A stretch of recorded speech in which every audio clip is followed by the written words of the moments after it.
will never be the same.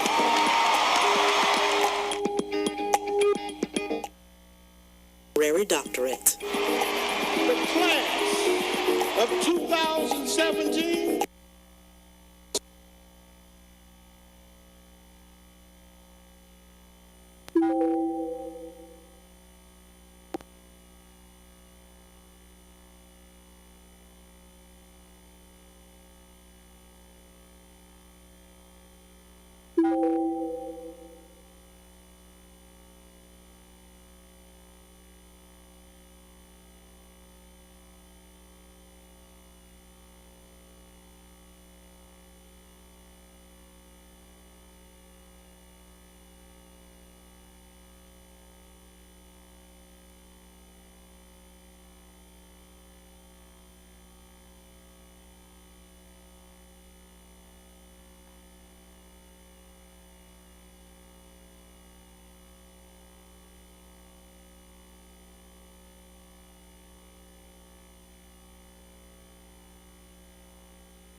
At some point, I felt like our university was kind of broken, and it feels as if we're putting the pieces back together, but we're not putting them back together incorrectly.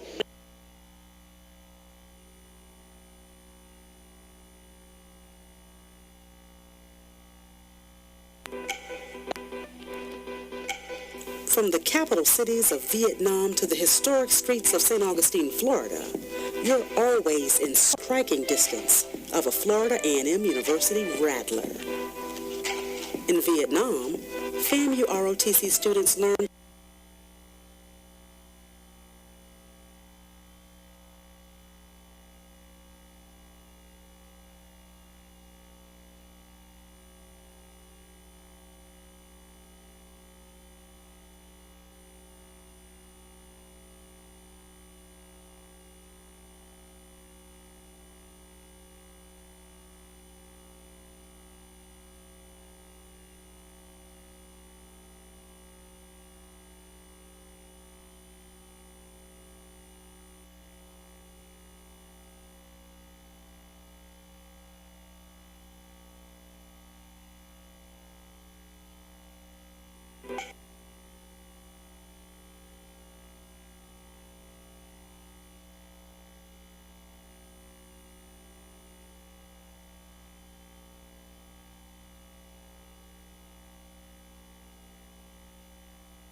At some point, I felt like our university was kind of broken, and it feels as if we're putting the pieces back together, but we're not putting them back together incorrectly. We're putting them back together.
16.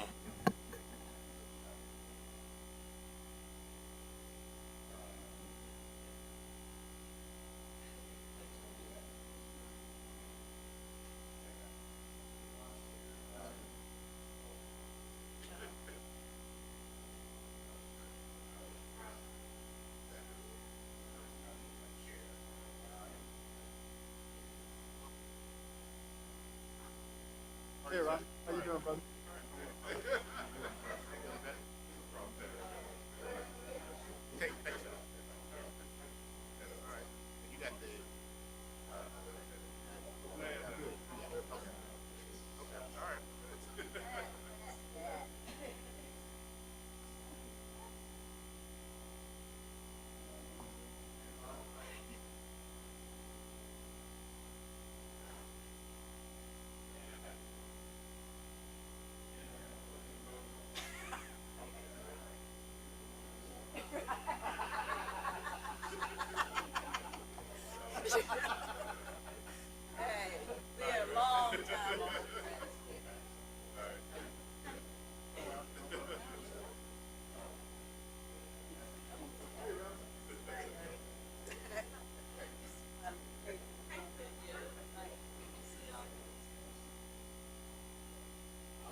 every time Doris talks.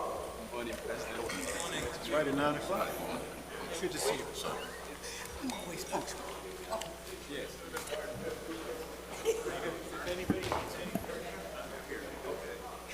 It was. I think that's probably.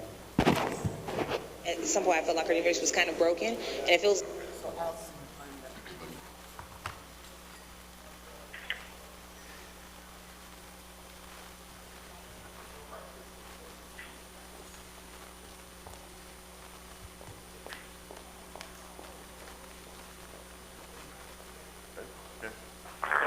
Good morning.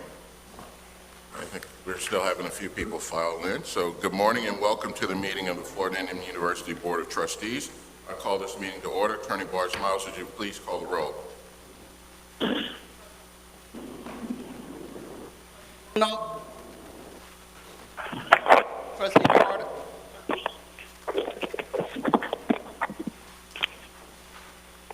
Trustee Carter. Trustee Dortch. Here. Trustee Grable. Trustee Lawrence. Here. Trustee Lawson. Here. Trustee McCoy. Here. Trustee Mills. Trustee Moore. Here. Trustee Perry. Here. Trustee Reed. Here. Trustee Washington. Here. Trustee Woody. Mr. Chair, you have a quorum. Thank you. This is Trustee Bruno. I'm on the line. I didn't hear my name. I think that was Trustee Bruno. That was Bruno on the line. Yes. Yes. Attorney Barge Miles, thank you. Did anyone sign up for public comment?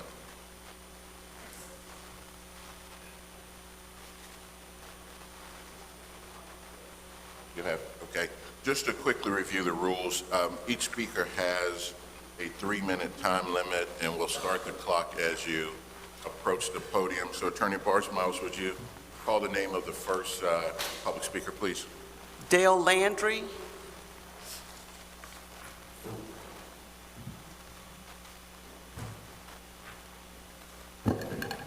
Mr. Chair, fellow trustees, and Mr. President, on behalf of Adora Obi and Weezy, President, Florida State Conference of the NAACP, she has asked me to come forward this morning to address the body and to speak on behalf of a concern that we have within the NAACP. That issue is recently we had heard that there was a possibility or assumed that you all would be looking for a presidential search for president, permanent president. The NAACP has been here for many years working hand in hand with this university. And we have watched several times as Dr. Robinson has risen to rise to come to the aid of this organization, often in its darkest days. Just as we in the NAACP have also worked, I don't like to use the word because of how it's being used now, the back channels, to likewise address the issues that have hit here. From 2001 to present, over 16 years, Dr. Robinson has been with this university in some capacity, helping and as a great servant leader. And during that time, at least 3 times he's been interim. He's demonstrated a loyalty to the university over and above. And we strongly believe at this time, the only right thing to do is to reward him for that demonstration and that commitment, because he's already shown you what he can do.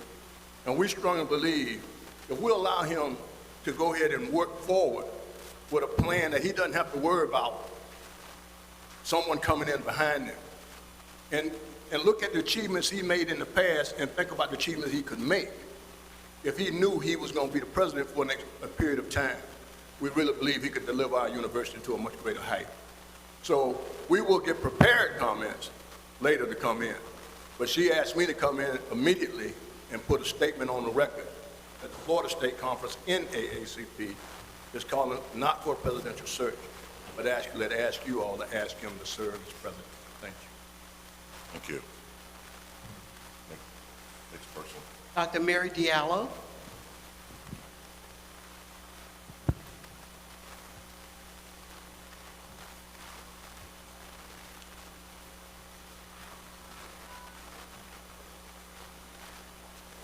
morning, trustees. My name is Mary Diallo, and I'm a former trustee.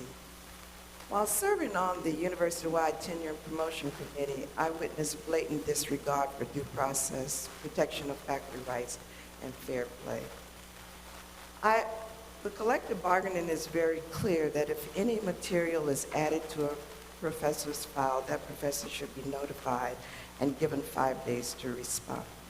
I've asked myself, have all department chairs, committee chairs, deans, and administrators in the provost's office read this section of the collective bargaining agreement?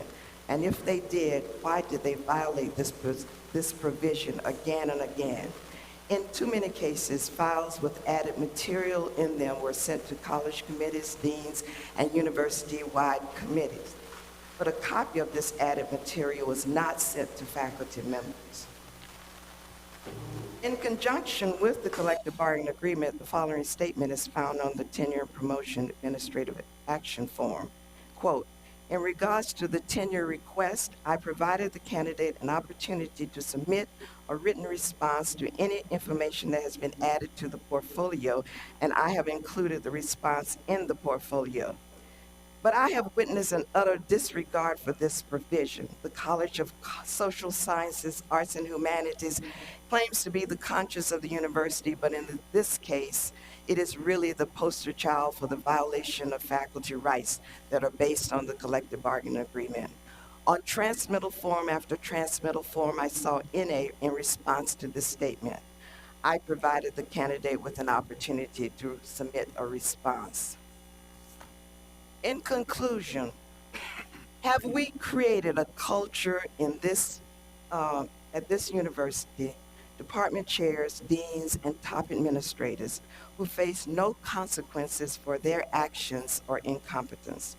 These kind of actions create a toxic atmosphere on campus. It is my understanding that the many lawsuits already filed against FAMU, as well as their tremendous costs to the university, are on the FAMU's Board of Trustees' radar. Why are there so many lawsuits? How do we get ourselves in trouble? It's simple. We don't follow our own policies and procedures. During this tenure and promotion process, some department chairs, deans, committee chairs, and top administrators violated the collective bargaining agreement, and in many cases, they left a paper trail that is wide open for litigation. Thank you. Thank you. Daryl Reeves.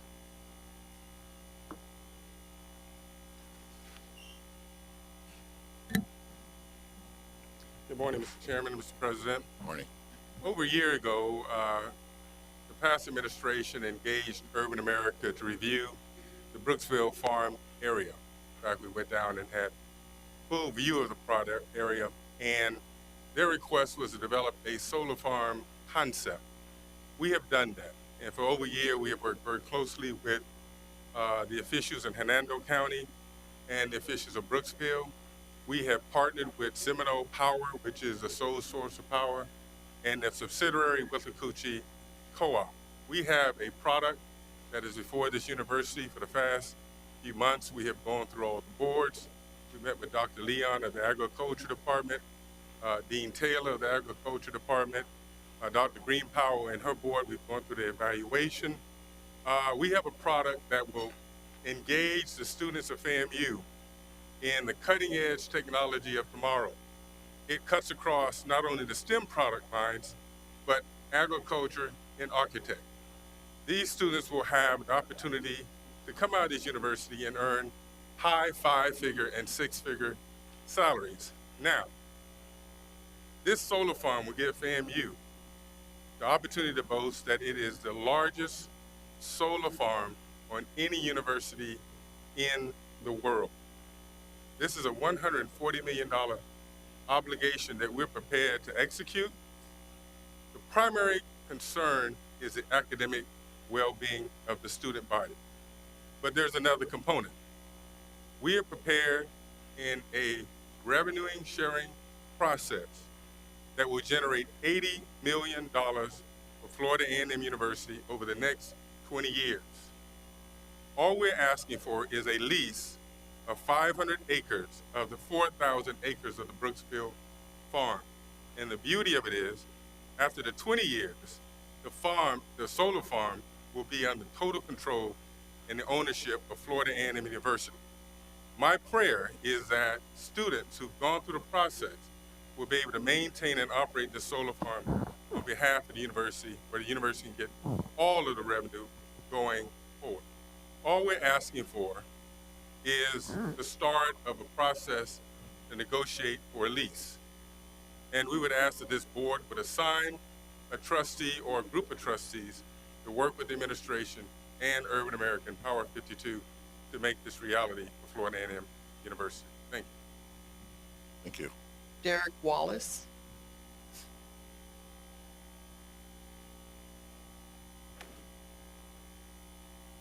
Chairman, trustees. Yesterday I heard a presentation, I guess an update in terms of the P3. I am Construct 2 presented for P3. And you asked for a revolutionary, transformative project. This is our project. I want you to know that everything that you asked for in I-10, the housing, these parking garages, the mixed use, the stadium, we are prepared to deliver this particular project. But I don't think you've really been briefed on what's in our package. You also heard you talk about additional revenue sources. That was in our package. That was not discussed yesterday. We are prepared to take the $50 million and roll it into what we're going to do for FAMU. We can manage the parking. We can manage the housing. We talked to everybody excited about the project. We've been to the city and the county, and they're excited about the project. There's $90 million of economic development money available to this area, which we want to ask for some. But we need to push the project along. I'm excited. I guess I just had to come up and say, this is our project. This is your project. This will take FAMU to a new level of understanding of opportunities. And we can do it. We have the staff, we have the commitments from the firms, but we're not able to present that. I just asked that if I got about 3 or 4 packages here on it, because I didn't prepare it for everyone. But this shows you what can be done. The architect for this project is the architect who has the Las Vegas Raiders Stadium. I mean, we're bringing quality firms. The contractor is one of the top 10 in the United States. We even have branding because we have a problem with low enrollment, reduced or whatever. A firm who specializes in rebuilding universities. That's not normally in a package like we talking about. We tried to bring a holistic view in terms of what FAMU needed. It's just important that I stand here today to get this off my chest. This is our project, and I want you to really embrace it. Again, if anyone wants one, there are a few that I have here, and I'll be here. But thank you very much. Lieutenant Colonel Greg Clark.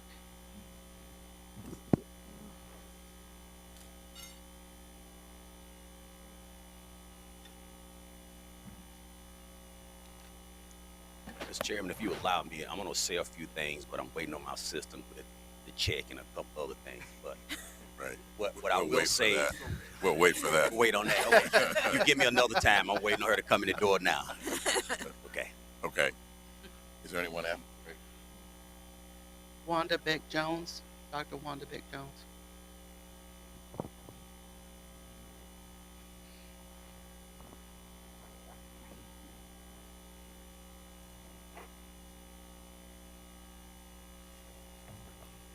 Good morning.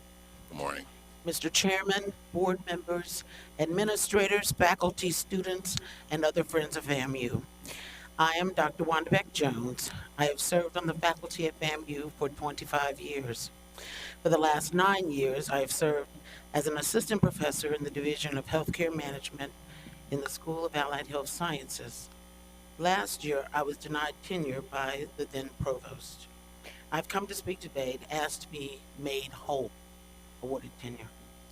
In September of 2015, I applied for tenure and promotion. In November of that year, I was recommended for tenure by the school committee and the dean. In April of 2016, I was recommended for tenure by the university-wide Tenure and Promotion Committee. In May of that year, I received a letter from then Provost David denying me tenure and stating that I did not meet the tenure criteria of the School of Allied Health Sciences, even though the school committee and the dean and the university-wide committee recommended me. I wrote the then provost to ask for her explanation. Her key response was a surprise to me because she indicated that although I met the minimum tenure requirements, she took issue with some information related to research. This information was not included in my packet, and what was included were letters verifying that my research would be published. At my Step 1 hearing, the issue of that information was discussed, and a review of the portfolio revealed that several items had been added to my portfolio without notifying me or giving me the opportunity to respond to these additions, as required by the collective bargaining agreement.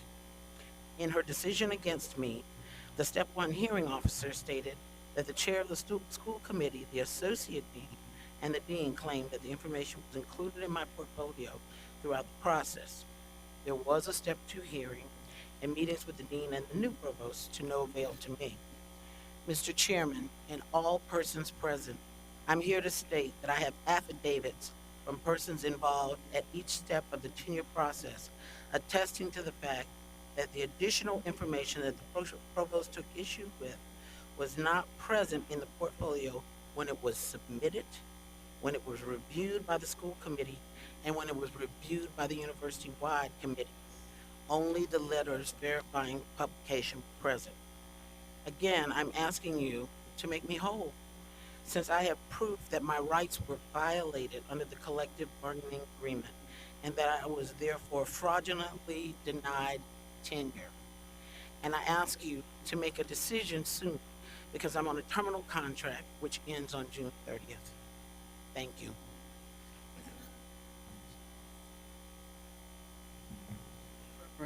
Reverend R.B. Holmes. Mr. Chairman, Morning. honorable members of this board, trustees, Mr. President, I want to take 30 seconds to do a prayer. Eternal God, we thank you for life and victory and hope.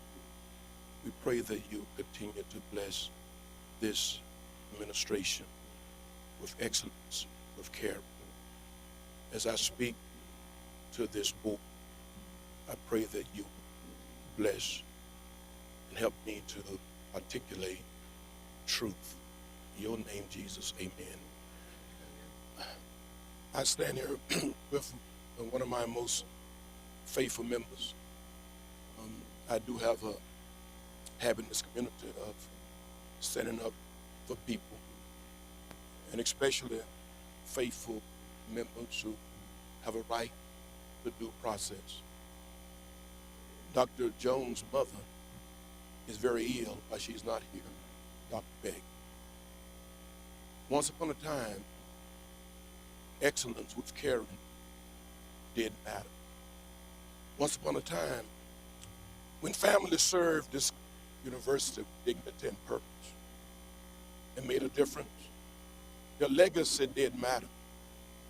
To put someone who served 25 years in this university in the streets, and we can't find compassion in our hearts to help a person. A mother not standing because entitlement was the founding dean of Allied Health. That ought to matter. But most significantly, Mr. Chairman, if you look at various lawsuits that have been filed over the last several years, it's because we did not exercise common sense, compassion, and open-mindedness. If the governor, the BOG would just look at the lawsuits that were filed, the millions and millions of dollars, because we did not do our due diligence. Many of those dollars could have been used to pay faculty, to pay staff, to pay those who take out the garbage, those who clean the toilet. Massive dollars of lawsuit. Mr. Chairman, I would ask in the name of our Lord that the academic committee will look at what Dr. Jones has just stated, and make sure that she will receive due process. And with all due respect, 14 seconds left, it is imperative that this board has a national search for the next president, and that Dr. Robinson has the right to apply. But in times like these, we need to cast a wide net and make sure we do this in the spirit of transparency and forthrightness. God bless you and thank you. Thank you, Reverend Holmes. Elizabeth Jones.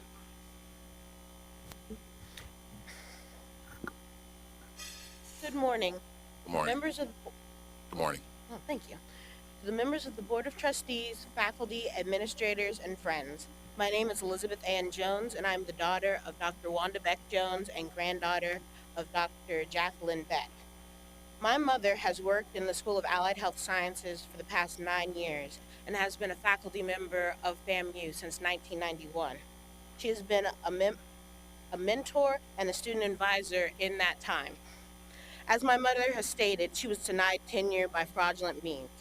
Much like James Comey is testifying before the House Intelligence Committee today to explain the truth behind the cloud of lies for the benefit of the country, so has my mother come before your meeting with proof from all levels that a cloud of lies has been laid upon her good name. She has come before you to defend her name and the continued accreditation of the Bachelor's of Science in Healthcare Management, which has been continually certified for the last 35 years. This loss of accreditation would be due to the lack of qualified faculty member. I am speaking on this topic because during the summer of 2014, I was brought in as an IT consultant on the self-study, and with my findings helped to earn the accreditation for that term. But there were issues that have continued with the number of qualified faculty member. Without my mother, this program will be unaccredited and lost to FAMU as a whole. Thank you. Thank you. Dr. Carolyn Collins.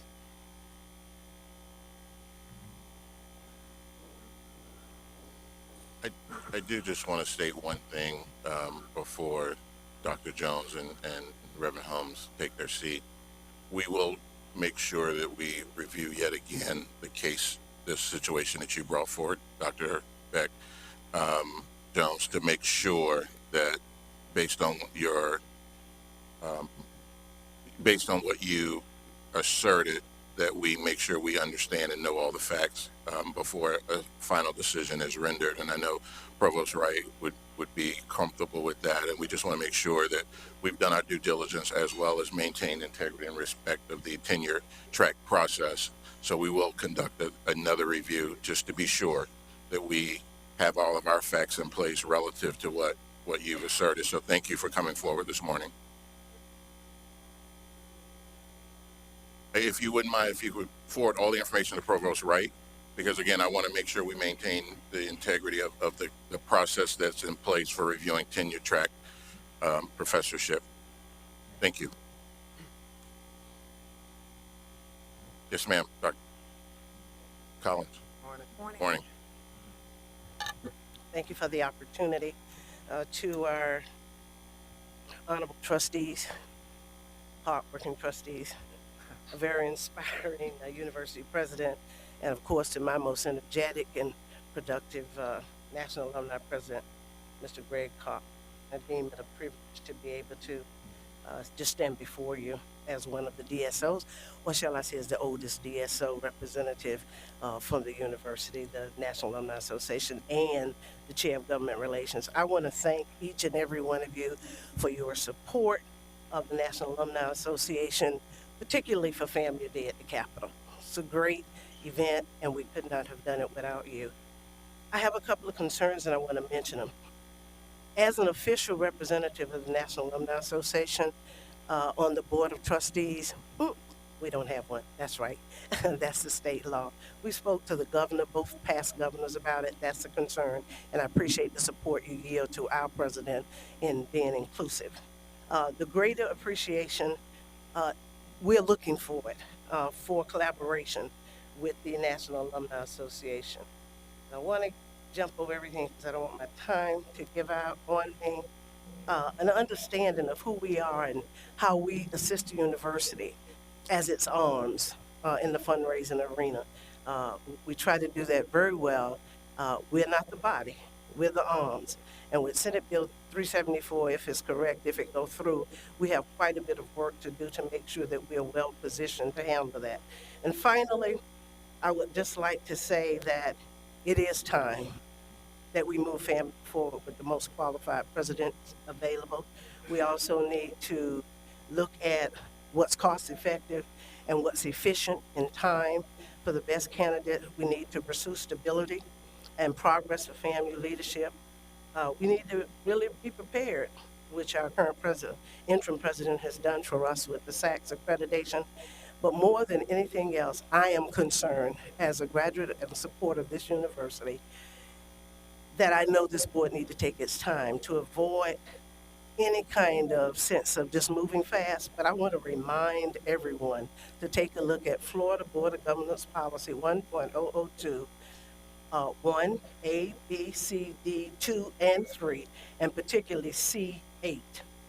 And I'm not going to read all of it, but I'm concerned that it says the search committee is required to submit more than 2 qualified applicants to the Board of Trustees for consideration, and then it goes on and on. Whatever you do, we know that you're going to do the right thing because we've seen you in the FAMU community, but we ask you to do it post-haste and move forward and appoint Dr. Larry Robinson, the next president of our great institution, so he can continue the great work that he's doing. Thank you, and God bless each of you.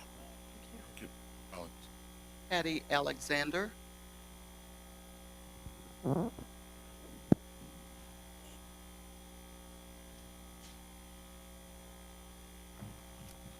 morning.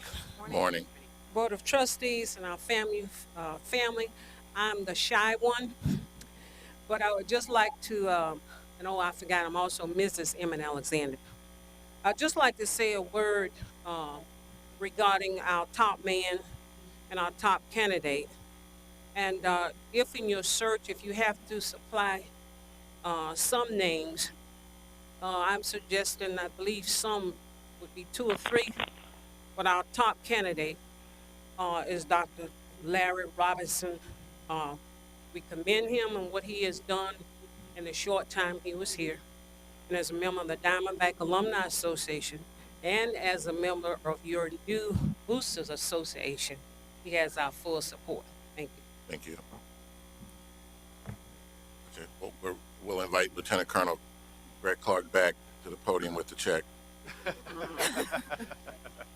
the money? Good morning, everybody. Good morning. Morning. I'm going to ask first if Trustee Mills will come forward. We've been tracking him down forever. Come forward, Trustee Mills. This is Trustee Mills' life membership plaque to the National Alumni Association.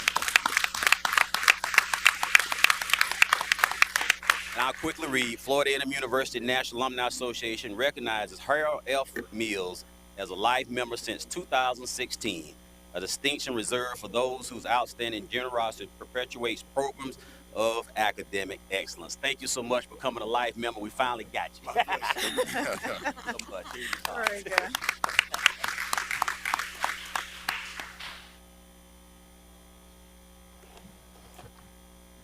Before I do the check presentation, as you know, when we were in Baltimore, there was a listening session with some of the trustees. And we got a clip this morning of a few highlights of what went on in Baltimore.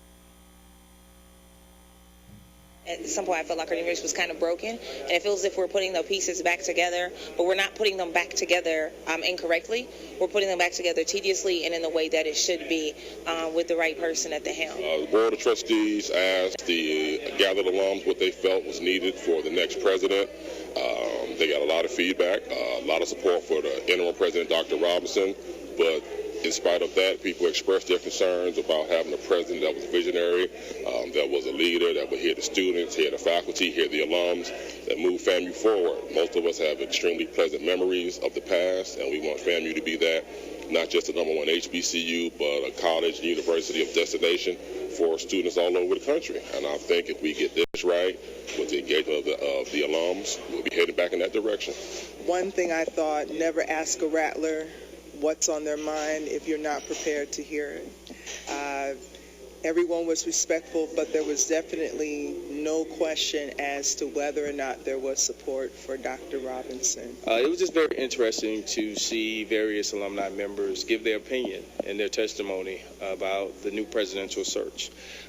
We know that there are guidelines and we have to follow them based on the Sunshine State standards, but I think we got the right person. That's just a little snapshot of what went on.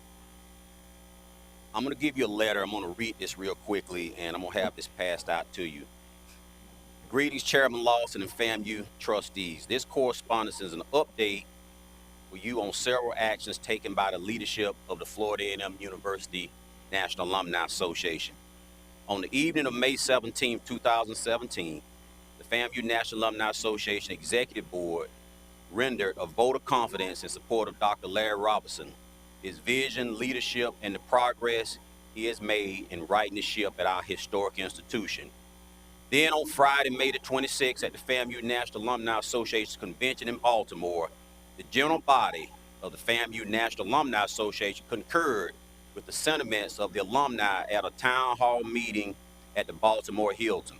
The majority of our leadership in attendance at the convention was overwhelmingly in favor of Dr. Robinson being named the permanent president at the helm of leadership at Florida A&M University. To that end, we humbly request favorable action by the Florida A&M University Board of Trustees to move forward with Dr. Robinson's appointment as the 12th president of FAMU. Also that week, the boosters did the same exact thing on that Tuesday. And also on that Friday, the FAMU Foundation Board of Directors unanimously voted confidence for Dr. Robinson. So I want to make this for public record. And finally, we raised a little bit of money that morning. I want to thank so much the trustees that were there in attendance and all the support that we got. So at the breakfast, and I'm going to ask the chairman if you come up and Mr. President come up, tally, money's still coming in, so you can still give. FAMU.edu, I think /foundation. Is that right, George? We can still give. Okay. On behalf of the Florida A&M University National Alumni Association, we present a check to the university in the amount of $300,000 that was raised at the breakfast on Saturday morning of the convention. Thank you so much for everybody and their contribution.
Thank you so much.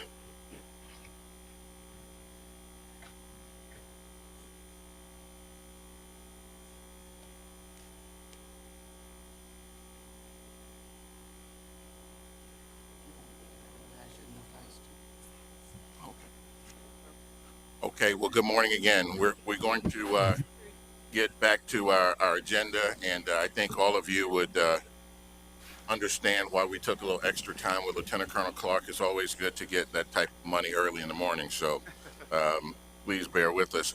So now, at this point, we will move into committee reports. And our first committee is Academic and Student Affairs, and I would ask Trustee Carter to provide the Student Affairs, the Academic and Student Affairs, I'm sorry, excuse me, how did I miss that? I don't want to step in front of the president. He's been waiting for a while. And, we talked about the length of this report in the past, so we're optimistic this morning that we'll be okay. So at this point, and I apologize, I'd like to recognize Dr. Robinson. Please excuse me for the president's report. Dr. Robinson, you're recognized. Thank you, Mr. Chairman, members of the board, ladies and gentlemen. First of all, let me begin by thanking all of you for bringing those matters to our attention, as well as those very, very kind remarks. As you know, great things happen at Florida A&M University every day. And to help shorten this presentation, as opposed to me talking the entire time, staff has developed a video presentation, Mr. Chairman. They don't trust me. However, I didn't totally yield. After the presentation, I will give just a couple of highlights to talk about some of the other great things that are happening at the university. So if we could have the video at this time. From the capital cities of Vietnam to the historic streets of St. Augustine, Florida, you're always in striking distance of a Florida A&M University rattler. In Vietnam, FAMU ROTC students learned about the battles of the Vietnam War, as well as timeless leadership lessons. Back home in Florida, the renowned Marching 100 stepped into spring, marching in the St. Augustine Easter Parade, and the band entertained more than 2,000 high school students during the spring preview in Tallahassee.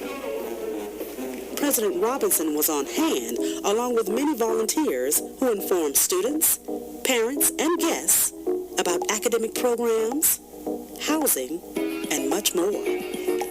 Next, we take it to California, to Redondo Beach, where global security company Northrop Grumman welcomed Dr. Robinson, Vice President Maurice Eddington, and Dr. Murray Gibson, Dean of the FAMU FSU College of Engineering. The visit will position FAMU to expand existing research collaborations and internships and jobs. In Southern California, the FAMU Honda All-Star Brain Bowl team was cheered on by Dr. Robinson and alumni. FAMU's team placed third and earned $20,000. We begin June with great news from the National Science Foundation, which awarded FAMU a $2 million grant to improve student success at FAMU's STEM programs. Congratulations to Vice President Eddington, the principal investigator for the project, and co-PIs, Drs. Lewis Johnson, Desmond Stevens, and Paulette Renaud. On a beautiful spring day, hundreds of middle school and high school students got amped up about FAMU's STEM programs during the 4th annual STEM Day, which was hosted by the College of Science and Technology. Professors are redesigning courses in preparation for the fall as part of the university's new provost's Digital Learning Initiative. It promotes student engagement, class discussions, and instruction, all within the swipe of an iPad or tablet. May was also a great month for FAMU in the news on a local, state, and national level. These phenomenal FAMU women graduated in the spring with doctoral degrees in engineering. Their story appeared in the Miami Herald, Madame Noir, and other media outlets around the nation. The women's success was one of many that Dr. Robinson shared in May when he and FAMU trustee David Lawrence visited the Miami Herald editorial board and the Broward County Alumni Chapter for a town hall meeting. The same week, FAMU made news again during a news conference in Nashville. Dr. Robinson, City of Tallahassee Mayor's Office, and Domi Station Incubator unveiled plans for the I.O. Avenue Coding Academy at FAMU. In Baltimore, FAMU's National Alumni Association President, Gregory Clark, represented Rattlers on News One Now with Roland Martin before the National Alumni Convention kicked into high gear. Media and social media are still buzzing about alumna and entertainer Kay Michelle, who received a Distinguished Alumni Award. So to be honored tonight, I'm like, oh, yay, my school. I love my school. I honestly love Florida A&M. 9 fabulous FAMUans received Distinguished Alumni Awards at the convention during a black tie gala. And the NAA raised more than $250,000 during the NAA's annual fundraising breakfast. Dr. Robinson, trustees, faculty, staff, and Rattler legislators provided alumni with updates about FAMU.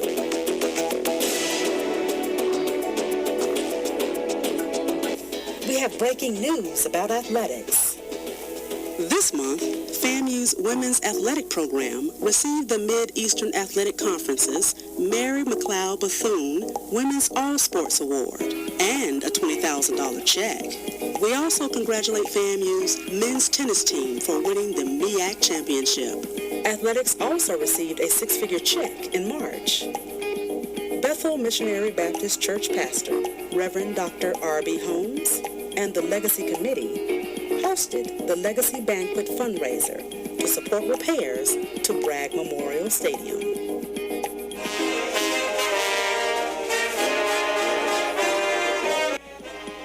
FAMU had the largest showing of any state university during our day at the state capitol.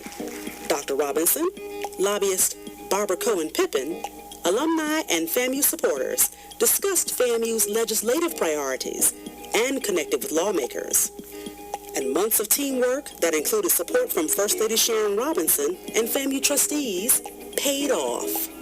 State appropriations included $1 million to expand online courses and $3.5 million to assist FAMU with the construction of the Center for Access and Student Success. We are ready to break ground. Look-up billboards are going up around Florida to introduce state college students to FAMU's Ignite Transfer Program. It's only the beginning of an advertising campaign launched by the Office of Communications and Student Affairs to increase enrollment. Finally, if you missed spring commencement, enjoy these highlights of 3 exercises where more than 1,000 students crossed the stage at the Al Lawson Multipurpose Center. Garth Reeves captivated the audience with few words when he received his honorary doctorate. The class of 2017 has arrived, and the world will never be the same.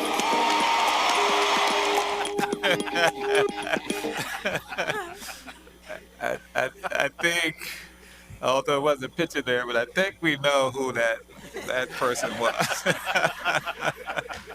I think we know. Absolutely. But in addition to Trustee Perry, I also want to thank Trustee Tommy George for being one of our spring commencement speakers, and to support all of the trustees have provided us at a variety of university events, but in particular, the recruiting events that you hosted for scholars at your homes, and for committing to continue those in the 2017-2018 academic year.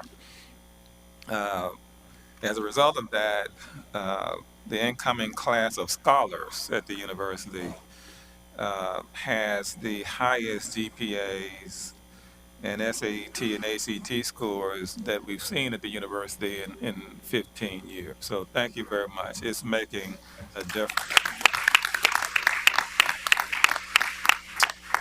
Not only that, Dr. Hudson has told you many times that his team, as a result of his team's efforts and your involvement in that effort, our recruitment has yielded a 40% increase in admissions at this time compared to the same time last year. What you're looking at here is one of those initiatives where Congresswoman Frederica Wilson holds a huge event, and in Miami, Dr. Hudson and I were fortunate enough to attend along with a lot of other Rattlers, and somehow they made a mistake and inducted us both into the Wilson Scholars Program. So we have at least 3 in the room, because I know that Trustee Lawrence was inducted some time ago. Another very touching story in the Miami Herald was about a future Rattler, Mr. Ezekiel Hobbs, who plans to use his $30,000 Kiwanis scholarship to attend Florida A&M University, and this was discussed in a op-ed that followed in the Miami Herald after Trustee Lawrence uh, and my visit to the editorial board. Um, you know, you heard a lot yesterday about the development of our strategic plan, uh, and I want to commend everybody for that great work. We have another major effort underway too regarding our reaffirmation. And, one of the things that Trustee Lawson and I talked about as attending a session at SACS in Atlanta is whether or not it would be a good idea to invite Dr. Bell Willen, the president of SACS, to attend the board's retreat in August. And I reached out to Dr. Willen, and she enthusiastically agreed to attend that session. So we're looking forward to that engagement on the behalf of the board and Dr. Willen. I think it will be quite enlightening for all parties to hear directly from the source. And so we welcome her to that session with the Board of Trustees. One of the things that I want to talk about just a little bit, you heard about the great collective effort on the behalf of our alumni. There's Cohen Pippin, several members around this table who made numerous visits in the halls, and I can't look at anywhere on any side without somebody, grinning at me because they know how hard we work. I mean, we worked hard. I want to thank all of you for walking the halls with the team. And everybody contributed to that in their own special way. And as a result of that, I believe it had a lot to do with the governor and his team understanding the importance of the FAMU projects and therefore surviving under veto. But before they got to the governor, there are a lot of rattlers and a lot of legislators that we want to show our appreciation to for bringing those issues, carrying those issues for us in the first place. Our local delegation in particular played a key role in all of that. And as you all know, they're back in session over there this morning. So I want to thank all of you. Carolyn Collins and the National Alumni Association, they did a skillful job, not only work in the Capitol, but working in the home, communities where these legislatures come from. I do want to congratulate a few people. One of them is featured before you here. He is in the Department of Agribusiness in the School of College of Agriculture and Food Sciences. Dr. Solis has been appointed to serve on the board of the Council on Food, Agriculture, and Resource Economics. He is the only HBCU representative on that board. The only one. Okay. I also want to acknowledge several new additions to our team. Some of them have been around for a while, but in new capacities. Okay. I want to begin with our new basketball coach, Coach Robert McCullum. I know you were here earlier.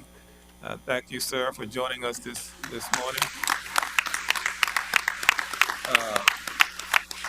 As some of you may have read about in the Tallahassee Democrat, we have several new leaders of our colleges and schools. We have Dr. Deanna Ziegler, the interim dean of the School of Journalism and Graphic Communication. We have Dr. Patricia Greenpowell in the College of Education. Dr. Greenpowell. We have Dr. Leroy Purnell, who you heard from yesterday, the College of Law. And we have Dr. Seth Applaudaby. I think I got it right that time. The interim dean of the College of Pharmacy and Food Sciences. The last thing I want to do is just a teaser. We're looking ahead to the publication of A&M Magazine. It will feature Polk County Alumni Chapter and other FAMU donors who have contributed $100,000 or more to Florida A&M University. These were two of the honorees that we gave, a special program to in March, where we laid a plaque unveiling at the Eternal Flame. Now, to get to that point is a $100,000 minimum, and I just want everybody in the room to know that we still have a lot of space left. Okay. Thank you, Mr. Chairman. That concludes my report. All right. Thank you, Dr. Robinson. Okay, sorry. So at this point, we will move into the committee reports and, final report from Dr. Robinson. As everyone can see, there is a lot going on. And I know Dr. Robinson shortened the report a little bit this morning, but there's a lot more that could have been said. At this point, I will ask Trustee Carter to provide the Academic and Student Affairs Committee report. Thank you, Mr. Chairman. Yesterday we had a fantastically wonderful meeting in our Academic and Student Affairs Committee. Most of our items are action items on the approved list. One was a 2017 work plan. We presented, discussed that. Members had an opportunity to give feedback, ask questions, and move forward on that. Secondly, we recommended 15 outstanding faculty members for tenure. And then we also, due to mix-up, we inadvertently left Dr. Lee off the recommendation for sabbatical leave last time. We corrected that, and he's going to be able to do great things. Additionally, we approved the proposed honesty policy. You know, honesty is the best policy, but also we standardized our honor code. Those are the only action items we have, but we did have discussions from an informational standpoint. Dr. Hudson, as he always does, did a tremendously wonderful job in presenting our 2+2 plan. And then he took us to a whole nother level with our 360 visualization. He may have to give me another lesson. I was trying to show the wife how to operate that when I got home last night, and I've forgotten all of how to do that. But that's a very outstanding recruiting tool that we're going to use. Brian Smith also did a good job in his presentation of our hazing prevention. And I think that we owe Brian a debt of gratitude for continuing that, because we need to make sure that we keep that at the forefront so we don't have any problems to have to clean up later. So that was very good. And finally, Dr. Eddington provided us an update on the programming improvement strategies and things where we had a very interesting dialogue with all of our members. And that, Mr. Chairman, concludes our report. Thank you. Thank you, Trustee Carter. At this point, we will move to a report on the Special Committee on Athletics, and I will give the report. On yesterday, the Special Committee on Athletics met. The primary topic was to review the contract for our newly appointed head coach. At this point, AD Overton and Attorney Thomas have indicated that the contract is in compliance with other athletic contracts that we offer. The contract will be included in the consent agenda. However, because we did not get an opportunity to address any questions yesterday, all of you were emailed the contract overnight. Hopefully you've had a chance to review it. Attorney Thomas, I'd ask that you come forward, please, in case there are any questions regarding the contract. The board, the floor is open. Yes. Mr. Chair, just one point of clarification. I understand that the boilerplate used is consistent with what we've done in prior or previous times. The only question I have is related to 7.07.2. And there's a dollar figure in there related to support staff. I want to know if that number is also consistent with what we've put in the past. That's actually an AD question. Okay. And it varies from time to time, and it's based on the budget. But still, it's, we've been assured by the AD that that is an available figure. Well, does he want to step up? AD Overton is going to come up and address. And it's for assistant coaches. Okay. Support. Yes, it's for assistant basketball coaches, and it's within range of what we've done in the past. Okay. Yes. I mean, so not greater than in that range? Okay. No. That's what I want to Within clarify. budget. And it's within your 17, Budget. 18 budget projection, right? We'll all go back to that. Thank you. It is in your 17-18 budget projection, right? Okay. Are there other questions regarding the head coach's contract while we have the floor open? Mr. Chairman, it's not on the contract, but I didn't get a chance to participate yesterday in your statement, and we want to make sure we let AD Overton know that he's done a fantastic job. I was talking to him this morning. I thought it'd been a longer time, but he's only been here 2 years and done tremendous things. So for that, we owe that a gratitude. Thank you for your service, sir. Thank you for the service to Florida A&M University. Keep on doing great things. In our Building Champions program, we're starting again, guys. So let's everybody get signed up for this year. Right, you heard the charge from Trustee Carter. Ladies and gentlemen, if there are not additional questions, not to belabor this, we will move the contract to the consent agenda, and it'll be approved in the consent agenda. And the one thing I do want to recognize, and when we talked about it during our committee meeting yesterday, and that is we are making significant strides in the deficit reduction arena within athletics. We will operate in the black, and this fiscal or this academic year, we have high hopes that over the next years we will continue to operate in the black based on the strategy that AD Overton showed us yesterday. But again, and we said it yesterday, but do want to thank the athletic department led by AD Overton for the hard work that they've done in getting us off the hot seat on this budget deficit issue in athletics. So again, congratulations. The next committee report, and this concludes the committee report on athletics. The next committee will be Audit and Compliance. Trustee Reed, I believe, is on the line, and you are recognized to present the Audit and Compliance report. Yes, thank you, Mr. Chair. Is my vocals okay? Yes. Great. So the Audit Committee met on yesterday. We had 4 action items. The first was approval of the minutes from March 3rd, 2017. They were approved. We had election of a vice chair. Trustee Belvin Perry was elected the vice chair of the committee, so we really want to thank Trustee Perry for his dedication and support of the audit committee. We also had one item, which was the approval of compliance and ethics charter. The charter for the university's compliance and ethics program was presented and discussed. Vice President Givens presented a summary of major provisions of the proposed charter, which included the purpose and mission of the compliance and ethics program, proposed reporting structure, authority, Board of Trustees' roles and responsibilities, and professional standards for the program. This charter was also approved. We also had approval of direct support organizations' audit reports. So the audit reports for the university's foundation, Rattler Boosters, and Alumni Affairs for the year ended June 30th, 2016 were distributed to BOT members prior to the committee meeting. Vice President Givens gave a brief overview of the audit reports and related management letters. There were no findings reported in the management letters for the Foundation or Alumni Association, which was great news for all of us. The audit report for the Rattler Boosters was presented. However, the management letter has not been received as of yet. So Vice President Givens was instructed to continue efforts to get the management letter for the Rattler Boosters. We also had a couple of information items were reported as well. One was regarding quality assurance review report. The first information item was the results of the quality assurance review performed on the Division of Audit and Compliance. The principal objectives of the quality assessment were to assess the internal audit activities conformance to professional standards, and also to evaluate the internal audit activities' effectiveness in carrying out its mission, and to identify opportunities to enhance management and work processes. Opportunities for improvement were reported for enterprise risk management, adding value, staff recognition, and support use of technology.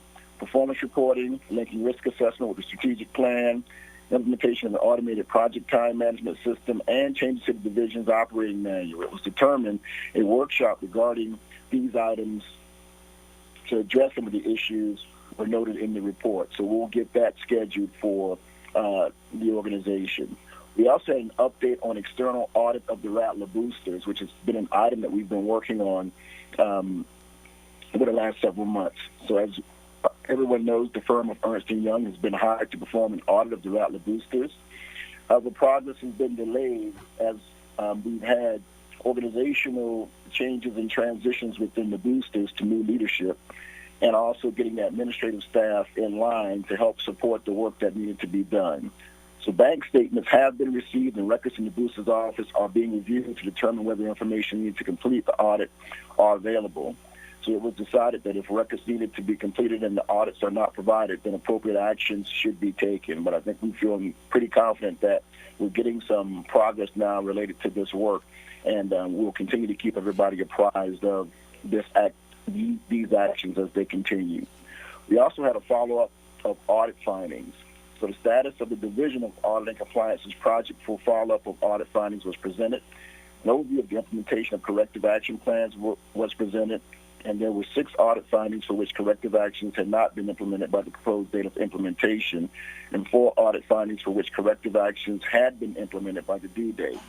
So the division is in the process of following up on the remaining audit findings to be completed within 60 days. The report on late finding is to be included in the updated implementation date in order to provide an idea of when corrective actions are to be implemented. This concludes the report from the Audit and Finance Committee. Thank you, Trustee Reed. At this point, we will move to Budget and Finance. Trustee Moore, you are recognized to provide the Budget and Finance Committee report.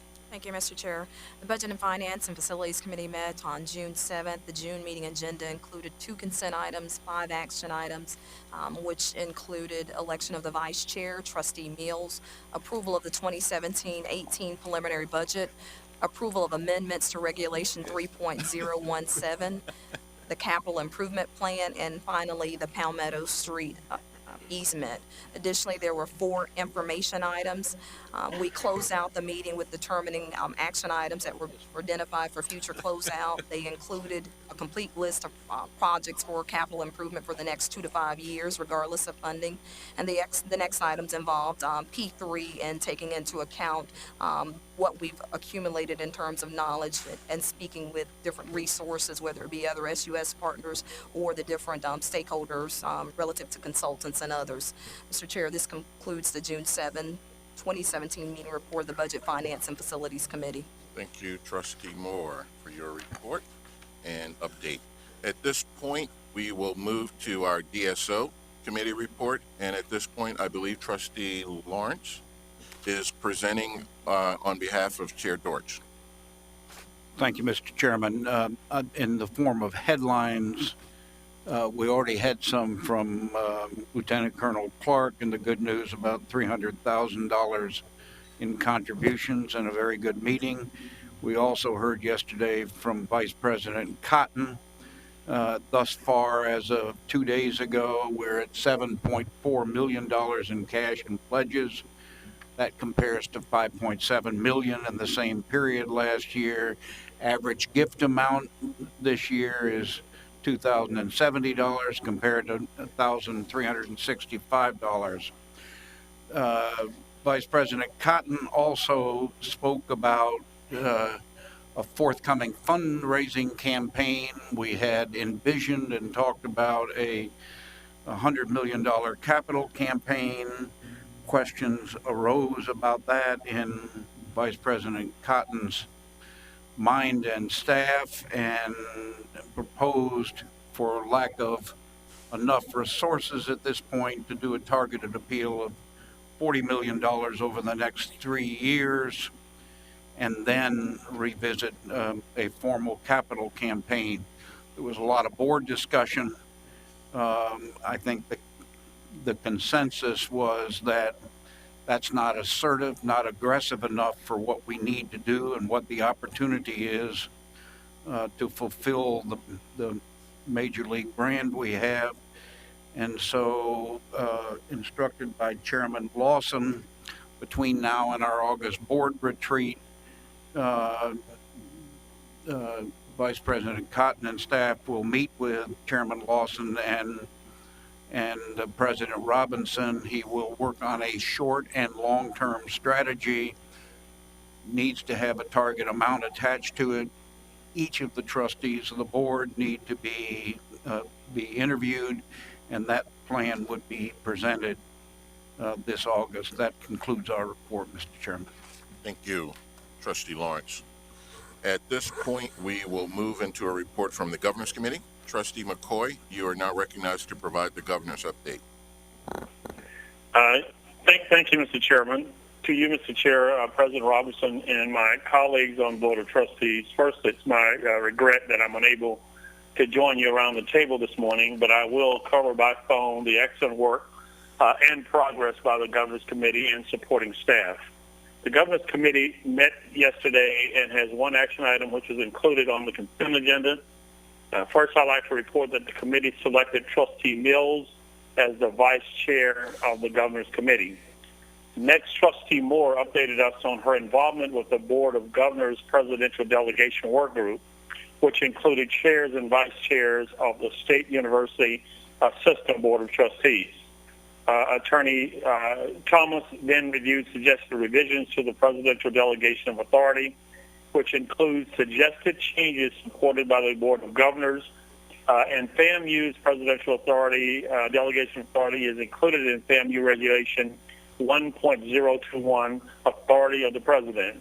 The substantive changes in the Delegation Authority included, number one, requiring the President to consult with the Board of Trustees chair on hiring, dismissal, or compensation of any person serving in a vice president capacity as the athletic director or head coach or other executive direct report position to the President or Board of Trustees. Secondly, allowing the President to take action after consultation with the board chair and the CFO for settlement of claims greater than $100,000 but less than $250,000. Third, requiring the President or designee to get Board of Trustee approval for settlements at or in excess of $250,000.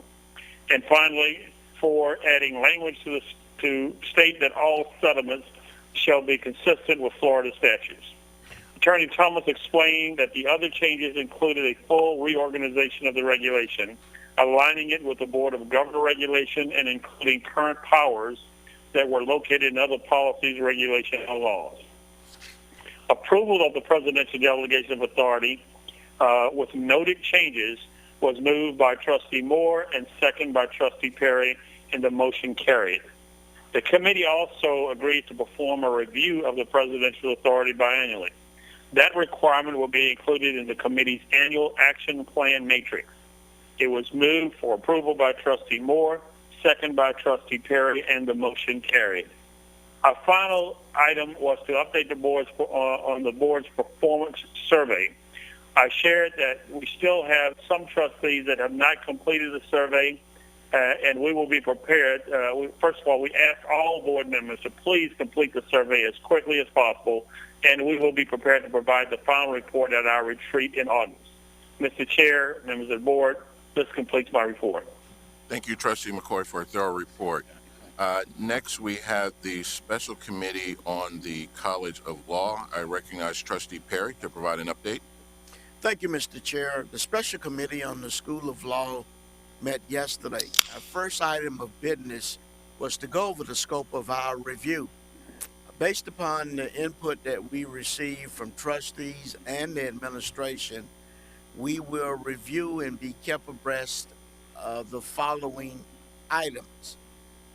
The American Bar Association accreditation, bar passage rate, faculty composition and quality, recruitment, job placement, internships and clerkships, student morale, attrition rates, community perception of the law school, and a communication plan and overall strategy for the law school. We had the privilege yesterday of having Dean Purnell to provide us with a update.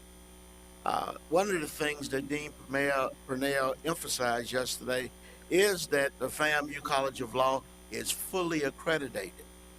He updated us that our college attrition rate has improved, that he has begun an external review of career services, and that it was completed recently, and that a substantial reorganization will occur.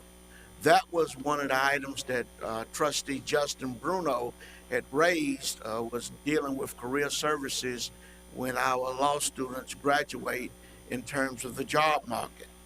He also informed us that a new clinical director is hired, and that person will oversee internships. He also plans to revamp and work with the Board of Visitors to help enhance the intern experience for students. He's also indicated, dealing with the bar passage rate, that he's looking with partnering with bar review companies. He's also told us, which is good news, that applications for admissions this year is up 30%, and that the college has had over 1,200 applications this year. We are also working with the board liaison to establish a site visit so we can do a deep dive into the 10 areas of interest that we've indicated that we would look at. Our plans for that is to meet on our first afternoon from about 6 to 8:30, and then a full day the next day. And Mr. Chair, that completes the report of the special committee. Thank you, Trustee Perry. I'll just add one other comment. It was encouraging to see the energy and enthusiasm from Dean Purnell yesterday, and we appreciate him jumping back in to do what appears to be righting the ship. So we look forward to continued positive news coming out of Orlando. At this point, I'd like to recognize Trustee Grable to present the Presidential Review Committee update on behalf of Chair Dortch. Thank you, Mr. Chairman. The Presidential Review Committee met yesterday, and first the chair shared that the committee and select members of the board attended several stakeholder meetings with our students, general faculty, the Faculty Senate, and members of the FAMU National Alumni Association. The purpose of those meetings was to gather input to assist our consultants in preparing a presidential profile. The consulting group is also speaking with each trustee individually to garner further input regarding the profile. The committee asked that our board liaison ensure that the transcripts from the stakeholder meetings are provided to the full board and to the consultants. Chair Lawson shared that the National Alumni Association, the FAMU Foundation Board, and the boosters gave Dr. Larry Robinson a vote of confidence during the National Alumni Association National Convention. Finally, Chair Lawson confirmed that we will have an in-depth meeting with the consultants during the Board of Trustees retreat in August. Mr. Chair, this concludes the report of the Presidential Review Committee. Thank you. And I know that there was a lot of interest in this particular committee, and I thank you, Trustee Grable, for hopefully providing clarity. And the simple editorial that I provide is we are gathering all of this feedback, and we have clearly heard the National Alumni, the Foundation, and the boosters loud and clear, as well as the NAACP that presented this morning. We are still, as Trustee Grable stated, in the process of having each of the board members interviewed. We hope to have that process completed and all that data compiled with the listening session such that we can review it in August as our next step. But I know there's been a lot of interest in that committee and kind of what the next steps were, so I just want to take a minute to make sure we clarify. And I think it's important for us as a board, once we establish a process, to do our best to be true to that process and see it through so that we can operate in an organized fashion and very much above board and transparent. So with that, I know Trustee Washington had to dash, so I'm going to ask our Vice Chair, Trustee Moore, to provide an update on the Strategic Planning and Performance Measures Committee. Thank you, Mr. Chair. The Strategic Planning and Performance Measures Committee met on Wednesday, June 7th, 2017. There were 4 action items for consideration and 1 information item. The 4 action items included approval of minutes, election of a vice chair, Trustee Craig Reed, surprise, I know you're on the phone, you were voted in absence, as well as acceptance of a new university vision statement, and finally, approval of the university's new strategic plan. The information item included a faculty workload study. There was conversation about the work that will be taking place over the next months or so. Mr. Chair, this concludes my report. Thank you. Thank you. This is moving along quite smoothly here. At this point, we are prepared to move to the consent agenda. And I know, some of you may have a question as far as, hey, you guys aren't voting on anything. What we have done through all of the committees, all of the motions were made in committee yesterday to move their action items to the consent agenda. I'll quickly walk you through what the items are that are on the consent agenda. They are the March 28th meeting minutes, and I think they're all posted on the screen as well. All of the individuals that were recommended for tenure, their names are listed. The 17-18 work plan, which we will also in turn present to the Board of Governors once it's approved here by this body. The sabbatical and professional development leaves. The academic honesty regulatory policy, the compliance charter from audit and compliance, the DSO audit reports from audit and compliance. From budget and finance, we are approving the approval of the operating budget. We are also making amendments to Regulation 3.017. We're also approving the capital improvement plan and the Palmetto Street easement, which is basically a sidewalk that will stretch to the end of the Palmetto complex that the city funds. From governance, we will approve the presidential delegation of authority that Vice Chair has been working on with the other vice chairs and chairs across the state university system. The special committee on athletics, we will approve the contract for our new head coach. And we are removing the expansion of beer sales at Bragg Stadium only because that item did not get presented formally yesterday through committee. But we are, AD Overton, we are open to review that item at our next meeting, or if we need to do a special meeting, if it is time sensitive, we're open to that as well. But in fairness to the board, that did not come before committee yesterday, so we will not be reviewing that today or approving that today. From our strategic planning and performance committee, the proposed vision statement as well as the strategic plan. And we are also not reviewing the creation of the 501c3 because that did not formally come through committee yesterday as well from athletics. But again, we are open to take that into a offline committee meeting if need be. Vice Chair, did I miss anything? Just one other thing, and I think it's just clarification, and VP Ford, interim VP Ford, tied to the Budget, Finance, and Facilities Committee, I think it's just a wrong word for item BFF3, Capital Improvement Plan. I believe it should read instead of program. We're approving the plan, okay, and not the program overall, because the program doesn't belong to us, but the plan We're itself amending does. BFF3. Yes, to read plan. No problem. Are there any other changes or amendments to the consent agenda? I just have a question. Yes. You said for the special committee on athletics, we are doing the contract for the. Yes. Okay. Mr. Chairman, at the appropriate time, I'll move the entire consent agenda. I second. Been moved and properly second. Are there additional questions? I do have one concern, and that was, as I read that presidential review report, I thought we used another name yesterday. So is the official name presidential review? Or I also heard leadership, I think, this morning. I think the official title that I had given it was Presidential Leadership Committee. Leadership, okay, so we need to make that correction, We can make that correction in a minute. all of our documents. Okay. Thank you. Good catch. Are there any other corrections, questions? There is a motion on the floor. It's been properly second. So properly second. All those in favor? Aye. Aye. Aye. Motion carries. Eyes on the phone. Okay, motion carries. So that approves our consent agenda. At this point, one thing I do want to do is just provide, and Dr. Robinson, I'll ask for some assistance here, is just a quick update on our legislative status. You guys all know that Dr. Barbara Cohen-Pippin has been brought on to really work with the university in that regard. And thus far, and I know that the legislature is back in special session today, but thus far, we have done reasonably well. So that's Dr. Robinson, if you could give the board just a brief update on where things stand. Okay. Right now, as you know, we had the items that were in veto potential were the $3.5 million for the CAS facility and the $1 million for business education. But we also had some, I believe it was $1 million that we were able to get towards the engineering faculty, sort of leveling the playing field there.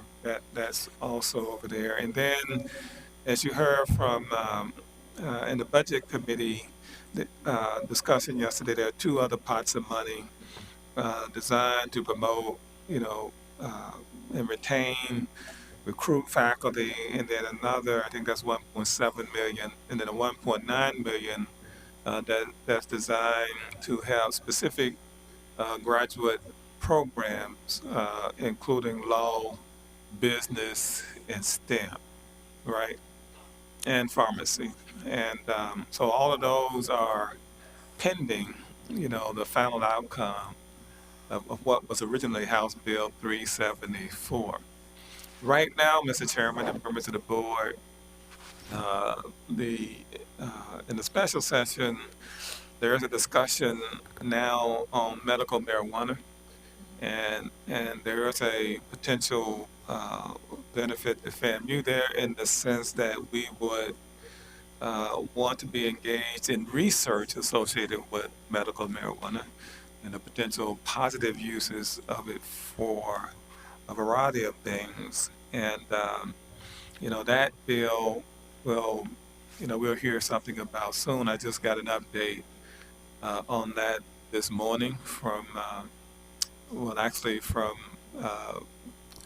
Ms. Cohen Pippin through Ms. Times. Because Ms. Pippin, as you know, she left here yesterday around noon and has been over there pretty much ever since. So that's the large and the small of it. But the other thing we need to talk about very, very soon, Mr. Chairman, and we're working it internally, and that is with the session beginning in January, we pretty much have to start on our next set of priorities now. And we have already begun that process internally, challenging ourselves as what are those things that we think can be supported by the legislature that align with our very special needs and initiatives at the university. So we've already started that internally. And so I'll keep you posted as I normally do. The outcome of the special session, I think they agreed to meet for a week. And we are one day before that happens. And so things are going to happen quickly. And as soon as I get word, whether you get it through other channels or not, we'll make sure that you get that information. I just want to once again thank all of the members of this body who have spent your own time at the legislature, or who have made phone calls to key members of the legislature, calling upon those special relationships that Trustee Lawrence talks about all of the time. And I think all of that, along with what our alumni did and our staff, has led to a fairly positive outcome for us. We didn't get everything we wanted, but we didn't lose anything either. We made some ground. And the reason that's important is that if you know, there was a time in this session where there were a number of universities that had items on the House side that were being cut, you see, and so that sort of goes unspoken. So we were able to navigate that process, and they had misassigned something to us as a cut that had already been vetoed several years back. So not only did we get some things that are going to be very, very important to our being even more successful, we held on to some things as well. And that's very, very important to us. And as you know, at 1 o'clock today, if we'll be having the groundbreaking for the CAD Center, and everybody in the room is certainly welcome to join us. I talked to some legislators yesterday, and really that's why I stepped out, Mr. Chairman. That's how, it's moving over there, and they probably won't be able to join us because of the work that they're doing over there this morning. Thank you. Thank you. I think that Dr. Robinson was being a little modest. I mean, if you guys read the paper, a number of the other state universities had a lot of their line items literally stripped out of the budget, and we had a number of items that were able to survive that process. And I think it was due to the diligence that you guys put into why those things were important to FAMU and how they would lead to better outcomes. And obviously the governor recognized that, and we were spared those $16 million, which is a big deal for FAMU. So I want to thank everybody around this table, around the tables out there, plus Ms. Cohen Pippin, that was involved in that process. The other thing that I was told that I need to do is I need to officially change this in the meeting minutes. So the stenographer needs to record that the previous committee is called the Presidential Leadership Committee. So we need to make just an official note of that. And again, we will obviously continue to follow State Statute 1.002, per Judge Perry as it relates to any dealings within this committee. At this Trustee point, Lawson. Mr. Chairman, Yes. before you go further, may Yes. I ask you a question, please? Trustee Bruno is active in all of our committees, and he does a fantastic job. But I would like, when we move to the full committee on our Board of Trustees, I think we probably ought to give him like maybe 5 minutes to give us an update on students. Just kind of, I mean, like I say, he participates in all of our committees, not just academic and student affairs. He participates in all like that. But I do think it will give us a special flavor in terms of how things are happening. So when we do the full board committee meeting, maybe 5 minutes is all. No, I agree, because we've had a history of having the student representative provide basically a campus update and what's happening, with the students here on campus. So we will definitely do that moving forward. Thank you, Mr. Chairman. No problem. Trustee Bruno, you're recognized. Yes. Well, I had a comment on the material about the legislature. I just wanted to say that we should also acknowledge the members of the legislature who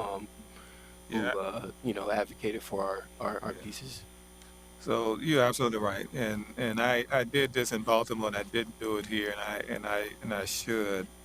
The new process required on the House side that every proposed project have a bill and have to have a sponsor, and I just want to commend Ramon Alexander, who sat in that seat, a few years back, for carrying the water on that. But not only what he did, but his ability to reach across the aisle.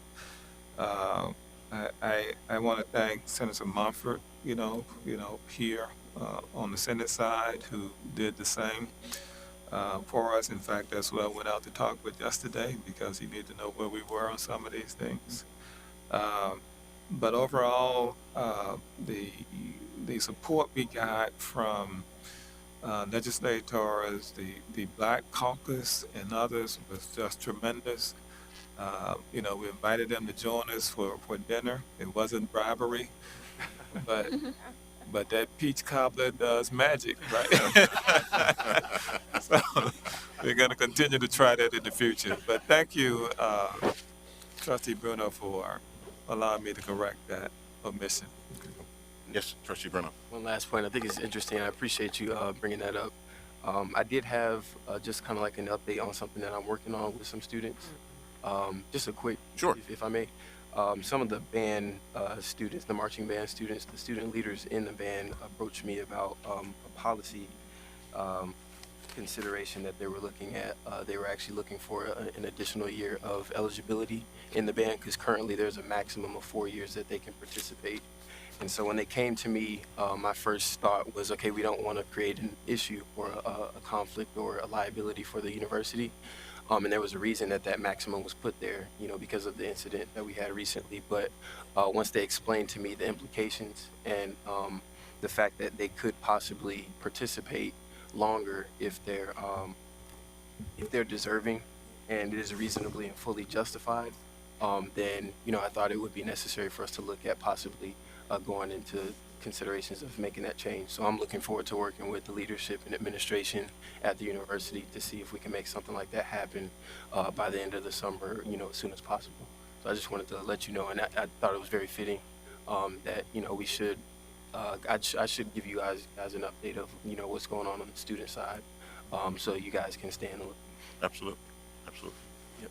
Mr. Chairman. Any other questions, comments? Yes. Trustee Gray.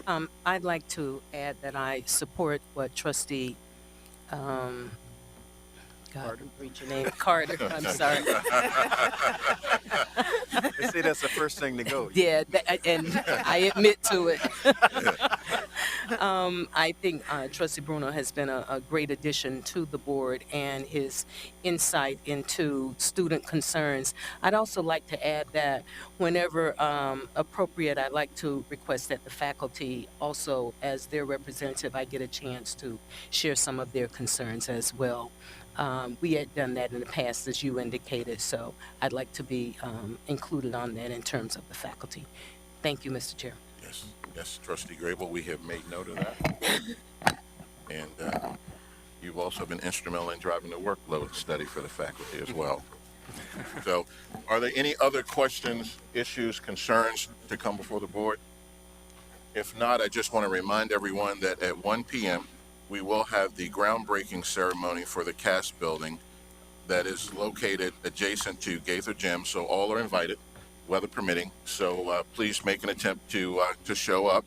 At this point, if there's no further business to come before the body, this meeting is adjourned.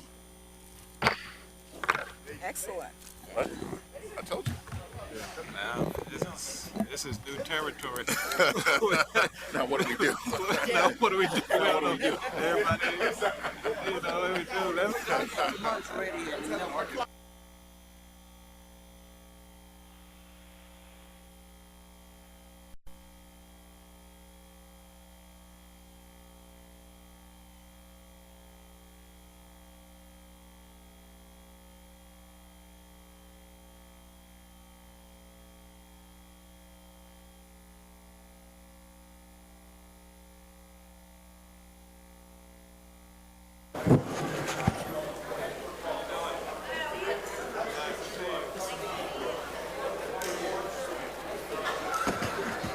Yes, ma'am. And you.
say we respect each other. We don't disagree, but we respect each other. But wait. Yeah.